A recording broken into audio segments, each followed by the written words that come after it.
લગ્નનો પ્રસંગ હોય, આપણે નોકરી કરતા હોઈએ ને એ જ દિવસે કંઈક એવું કાર્ય થવાનું હોય ઓફિસમાં, કંપનીમાં, કે રજા જ મળવી અસંભવ છે, તો આપણે શું કરીએ? ત્યાં પછી સત્યનો માર્ગ કેવો કઠિન લાગે આપણને. કેટલાક લોકો તો 2-3 વાર કોઈકને ઉપર પહોંચાડી દે, ત્યાં તો રજા પ્રાપ્ત થાય.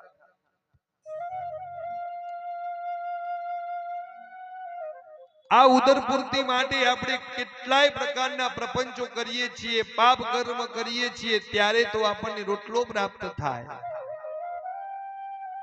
પણ કદાચ તમને તમારા જીવન દરમિયાન સત્યનો માર્ગ તમને કઠિન લાગે ને, તો પણ એવા 3 સ્થાન છે, એ 3 સ્થાનની અંદર જાઓ. કદાચ મારા બાપ એ 3 વ્યક્તિના શરણમાં જાઓ તો કદી મારા બાપ જીવનમાં સત્ય ન બોલવું, સત્ય જ પકડી રાખવું. એક છે તમારા માતા પિતા, મારા બાપ. બીજા નંબરમાં તમારા ગુરુના દ્વાર ઉપર જાઓ તો કદાપી પણ અસત્ય ન બોલવું.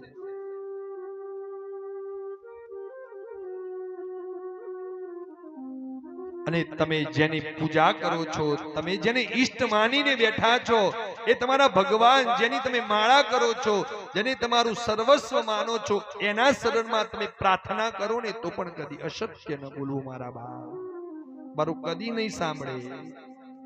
એક માતા પિતા, એક ગુરુ, અને ત્રીજા નંબરમાં તમારા ઈષ્ટના શરણમાં જાઓ તો મારા બાપ ગમે તેટલી પરિસ્થિતિ વિકટ હોય પણ કદાપી અસત્ય ન બોલવું. એનાથી મોટું કોઈ પાપ નથી. કેમ કે માતા પિતાથી કોઈ પણ વાત તમે છુપી રાખશો તો નુકસાન તો તમારું જ છે. ગુરુના દ્વાર ઉપર જાઓ અને તમે ગમે તેટલા સંકટોના વાદળમાં ઘેરાયેલા છો, એના શરણમાં જઈને તમે જો અસત્યનું ગાન કરશો તો નુકસાન તો તમને જ છે. એ તમને સત્યનો માર્ગ બતાવી નહીં શકે.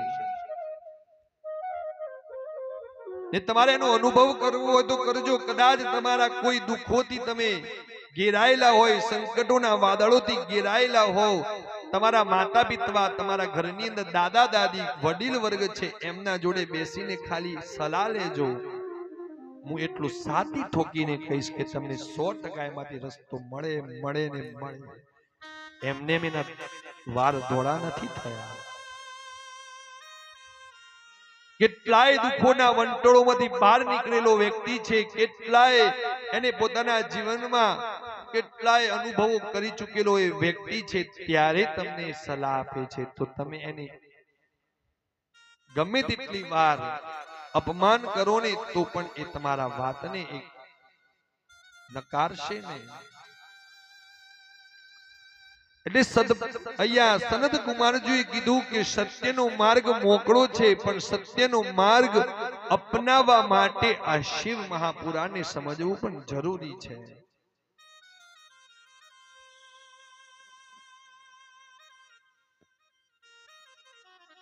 ને તો જ આપણને સિદ્ધિ પ્રાપ્ત થાય. આ કથાને સાંભળી ઋષિઓએ ફરીથી સુતજીને પૂછ્યું કે હે સુતજી, શ્રવણ, કીર્તન અને મનમાં આસક્ત પ્રાણીઓ ત્રણેય સાધનાના અનુષ્ઠાનમાં અસમર્થ હોય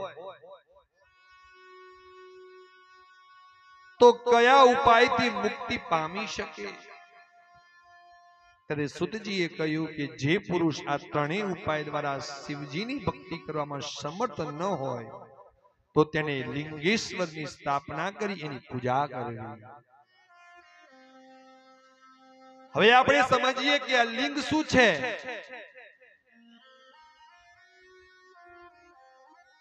લિંગ એ જ ભગવાન શિવજીનું એક રૂપ છે, એટલે જ આપણે શિવલિંગ કહીએ છીએ. જેથી એ સંસારના સાગરને તરી જાય છે. શિવલિંગ નિરાકારનું એક મહાદેવનું સાકાર રૂપ છે, જેનો કોઈ આકાર નિશ્ચિત નથી. એ જ સાકાર રૂપ એ ભગવાન શિવનું રૂપ.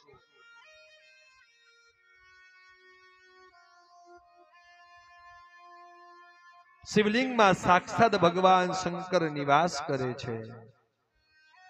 શિવલિંગની પૂજાથી શિવની પૂજા ફળની સાથે સાથે અન્ય દેવતાઓની પૂજાનું ફળ પ્રાપ્ત થઈ જાય છે. અને આ વિષયમાં નંદિકેશ્વરજી દ્વારા બતાવવામાં આવેલા પ્રસંગનું પણ વિવરણ આ મુજબ છે. હું તો એટલે સુધી કહું કે વિઘ્નેશ્વર સંહિતામાં કીધેલું છે કે શિવનું જે આ નિરાકાર રૂપ છે શિવલિંગ, એની અંદર આખું બ્રહ્માંડનું મારા બાપ વર્ણન છે. આખું બ્રહ્માંડ આવી જાય છે.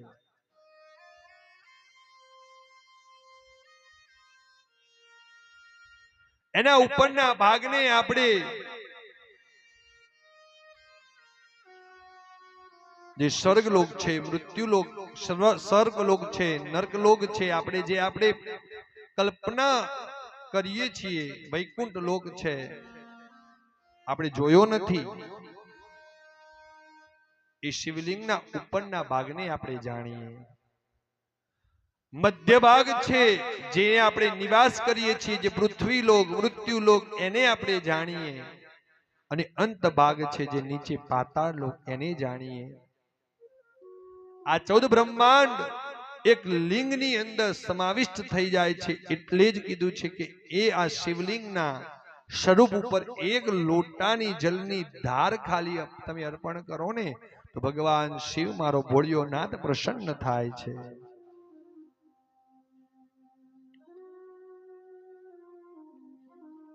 એટલે જ ભગવાને 12 જ્યોતિર્લિંગ રૂપે સ્વયંભૂ શિવલિંગ આપણને આપ્યા છે.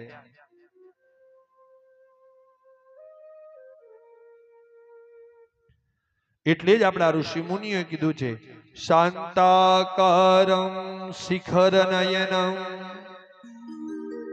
ભીડભંજનમ સુરેશમ વિશ્વાધારમ સ્ફટિક સદૃશમ શુભ્રવર્ણમ શુભાંગમ ગૌરીકાંતમ ત્રયુક્ષનયનમ યોગ વિદ્યાનગમ્યમ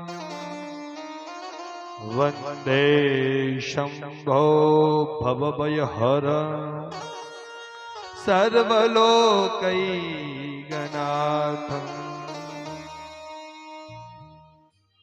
વિશ્વાધારમ સ્ફટિક સદૃશમ